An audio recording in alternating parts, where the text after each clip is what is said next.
35 семејства со ниски примања од Кочани денеска лично од премиерот Мицкоски ги добија клучевите од становите наменети за нив. Имав чест да доделам клучеви на едно семејство и еден корисник на два вакви социјални стана.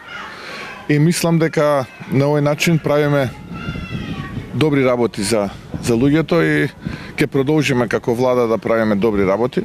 Семејствата кои го решија животното прашање не ја криеа среќата. Многу благодарам, значи благодарна сум многу од се срце за станот.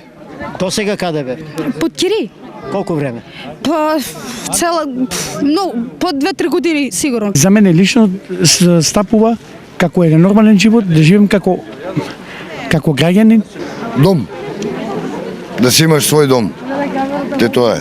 Парите за изградба на социјалните станови се од републичкиот буџет. Инвестицијата тука не е мала, се работи за инвестиција од 72 милиони денари, инвестиција која што оди директно од буџетот, а во моментов работиме уште во неколку општини на довршување или на изградба на социјални станови.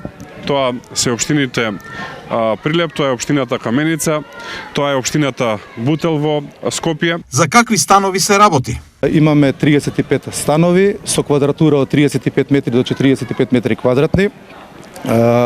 Становите се за ранливи категории. Напоредно со ова, владата веќе е во реализација на изградба на комерцијални станови со цел сузбивање на енормно високите цени на постојните.